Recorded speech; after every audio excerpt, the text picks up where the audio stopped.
Je n'ai qu'une question à vous poser. C'est quoi la question? C'est quoi le problème? Vécu. À chaque galère, des apprentissages. Vécu, des retours d'expérience pour gagner du temps et de l'énergie. Je m'appelle Samuel Grzybowski, j'ai 25 ans, j'ai cofondé en 2009 un mouvement de jeunesse qui s'appelle Coexister. Le but de Coexister est de transmettre par le biais de parcours pédagogiques qui durent 1 an des méthodes pour mieux vivre ensemble, en particulier dans la diversité de convictions religieuses, spirituelles ou philosophiques, et de faire de la diversité un moteur pour le lien social et l'unité en France. Le projet a démarré en 2009, j'en ai été président pendant 7 ans, j'ai quitté il y a 2 ans la gouvernance pour me consacrer à l'accompagnement des dirigeants en tant que cofondateur. On a aujourd'hui 11 salariés sur la branche jeunesse qui fait le parcours pédagogique et 21 salariés si j'inclus les branches sœurs, la branche business, la branche inspiration et la branche alumni. En termes de résultats, depuis le début de Coexister, on a accompagné 7000 coexistants dans ce parcours d'apprentissage qui eux-mêmes ont sensibilisé 89 000 lycéens par le biais d'ateliers de sensibilisation dans les écoles. La question? Quand et comment construire son offre de vente dans le cadre de la construction de son modèle économique. Le vécu. Dès la 2e année de l'association Coexister, on a vendu des prestations à des lycées et qu'ensuite on a carrément créé une structure consacrée aux prestations, plutôt des prestations de haut niveau pour les entreprises, les administrations et les grandes ONG.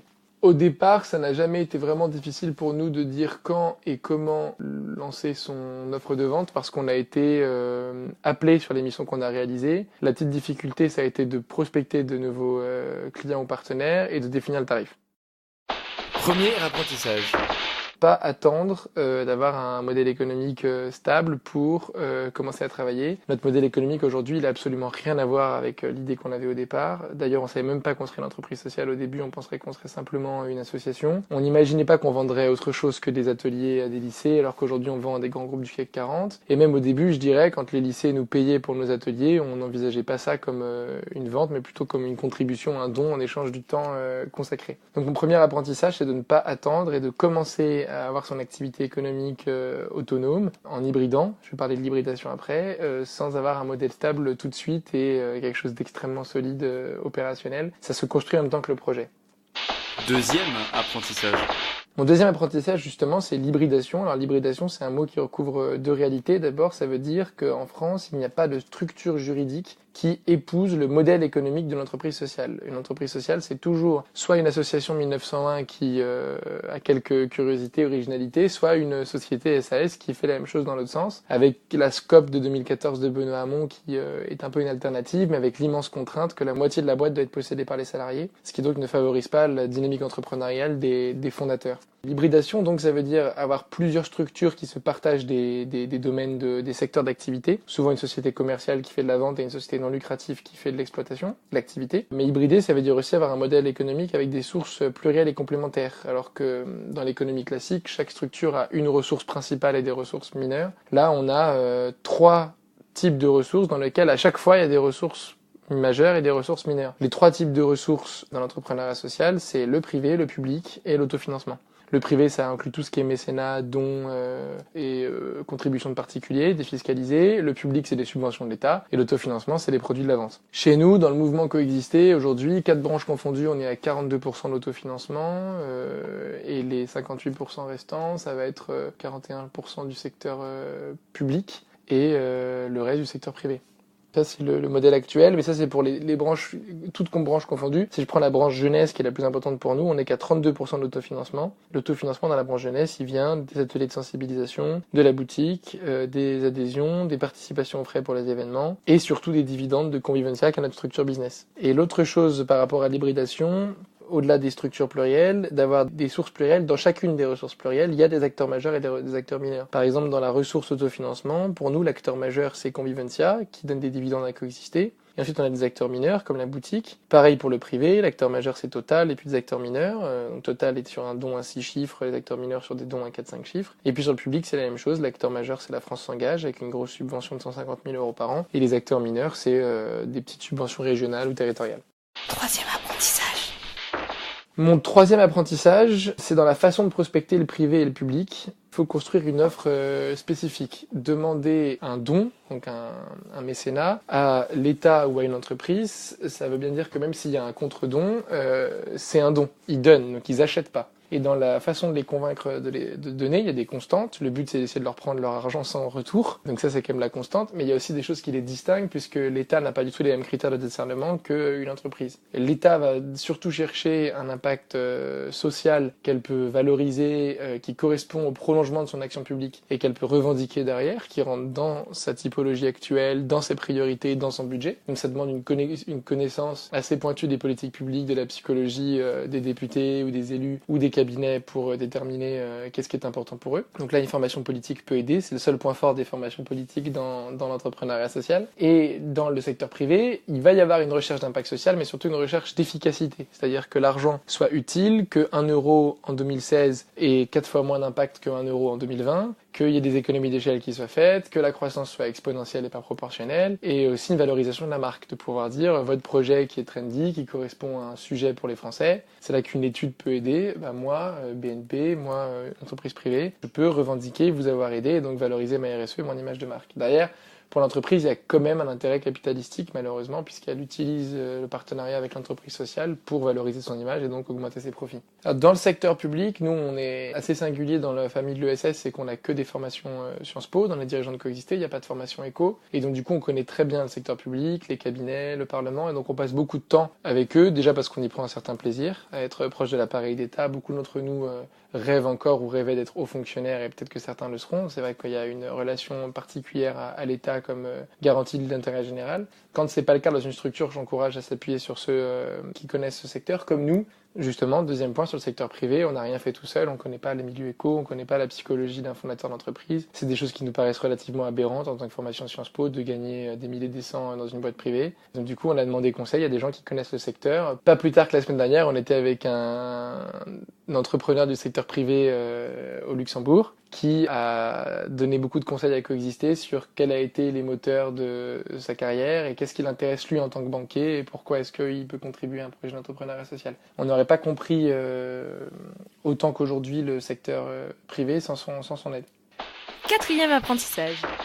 Le quatrième apprentissage que j'ai tiré de la construction de ce modèle économique, c'est le plus important des quatre, après le fait de ne pas attendre l'hybridation et la spécification de la demande pour le privé et le public, c'est la vente. Alors la vente, c'est la garantie de l'autonomie et de l'indépendance, d'une part, mais c'est surtout la garantie de la concentration. C'est-à-dire que dans la vente, on est directement connecté à notre impact, puisqu'on vend un produit qui est lié à notre impact social. Normalement, sinon c'est qu'on est à côté du truc. Alors c'est vrai qu'on peut vendre une boutique et que la boutique, elle sert pas directement à l'impact social, mais normalement quand on vend une prestation, un service ou un bien, on est encore en train d'accomplir notre métier. Donc on est concentré sur ce qu'on fait, et donc ça évite de s'éparpiller et de perdre du temps à rechercher de l'argent qu'on dépensera ailleurs.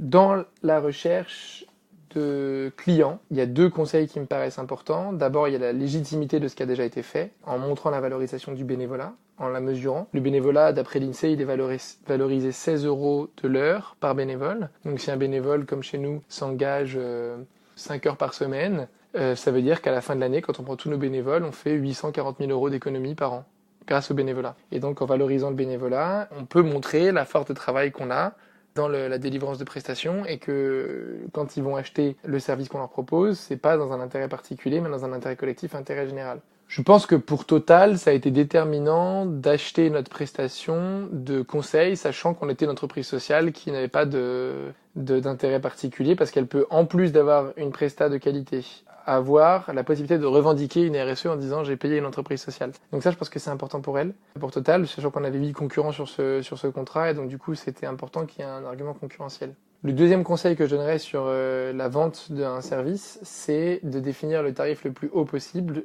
calqué sur l'état du marché. Il n'y a pas de raison que les prix de l'entrepreneuriat social soient moins chers que les autres. J'ai déjà eu des clients de l'administration qui nous disaient « Ah bah dis donc, vos prix ils sont pas très sociaux ». Donc là, il faut faire de la pédagogie. Entreprise sociale, ça veut pas dire qu'on fait des prix sociaux. Ça veut dire qu'on utilise l'argent de façon responsable et qu'on le partage. Contrairement à l'entreprise capitaliste, où peu importe les prix, on peut être une entreprise capitaliste et vendre 1 € un produit. Si on fait des marges et qu'on garde les marges dans un petit nombre de personnes, c'est ça qui est irresponsable. Et surtout quand on veut augmenter les marges plus élevées qu'elles ne le sont déjà, et que donc du coup pour ça, on va avoir un impact environnemental négatif. Donc l'entreprise sociale, c'est pas avoir des prix sociaux, c'est utiliser l'argent à bon escient. Donc vraiment, il faut faire de la pédagogie là-dessus auprès des clients, c'est très simple. Avoir des prix élevés et ne pas rougir de ça. Il faut être sûr de soi quand on a un prix élevé, d'abord en se disant que les autres font pareil, ensuite en se disant que ça montre notre crédibilité, et ensuite en étant personnellement convaincu que ce qu'on vend, ça vaut ça. C'est une histoire de posture intérieure, il faut être convaincu que ça vaut cette valeur. Aujourd'hui, nous, on a commencé par vendre 1000 € jour consultant. Ça paraît énorme quand on sort de l'associatif, mais c'est pas grand-chose par rapport au secteur classique. On espère monter à 2000, 3000 € jour consultant, et donc c'est important de le faire, Et enfin, je pense que quand on vend une prestation, il faut quand même envoyer une image extrêmement professionnelle, ce qu'on a fait quand on a monté la boîte consacrée à la vente et au business, ce qu'on faisait moins dans le secteur associatif quand on vendait juste des ateliers à des lycées. On voulait être carré et exigeant, mais il n'y a pas le même devoir d'un professionnalisme accru. Là, quand on vend à une boîte, à une ONG ou une administration, il faut venir avec des documents pas forcément très nombreux mais très précis. Il faut avoir une très grande réactivité par mail. Il faut avoir un vocabulaire entrepreneurial. Et donc ça peut s'acquérir grâce à l'écosystème. Et surtout, ça peut s'acquérir grâce à l'école de commerce quand on en a fait une. Et puis par le bon sens, je dirais quand même en grande partie. Moi, je pense qu'il faut une plaquette un triptyque de 6 pages. Très important, dans lequel il y a toutes les informations clés, l'état de la structure, les ambitions de la structure, à quoi sert l'argent qui est déjà là, où est-ce qu'on trouve l'argent aujourd'hui et pourquoi est-ce que l'interlocuteur va nous donner de l'argent qui va servir à quelque chose de positif. Ça, c'est important. Et puis, il faut aussi une brochure classique qui présente le produit, un catalogue. Un catalogue qui dit voilà ce qu'on vous vend, voilà comment ça se déroule, voilà qui l'a déjà acheté, voilà les conséquences, impact social de ce produit. Et c'est assez simple, mais il faut que ce soit vraiment beau, propre, court, bref, il faut vraiment capitaliser sur cet objet. Si possible, s'il est dans un papier un peu chic, la personne va le garder, un carton. Il faut aussi l'envoyer un PDF en doublon, mais c'est important de venir avec des ressources, quoi. De pas simplement faire ça au talent. Et ça demande une préparation. C'est sûr qu'un rendez-vous de vente ou de négociation, c'est au moins 5 heures de préparation. Pour un rendez-vous d'1 heure. Il faut préparer, non pas à se faire dans la tête le déroulé idéal qu'on veut avoir, ça sert à rien et ça ressemblera pas du tout à ça. Mais préparer notre propre connaissance du sujet. Il faut répéter ce qu'on sait, ce qu'on veut, ce qu'on a. On dira pas tout, mais au moins pendant la conversation, on est prêt à répondre. Pour moi, il n'y a pas de plus grand échec que quelqu'un qui ne connaît pas son taux d'autofinancement, de taux d'autofinancement privé et public devant un financeur qui lui demande.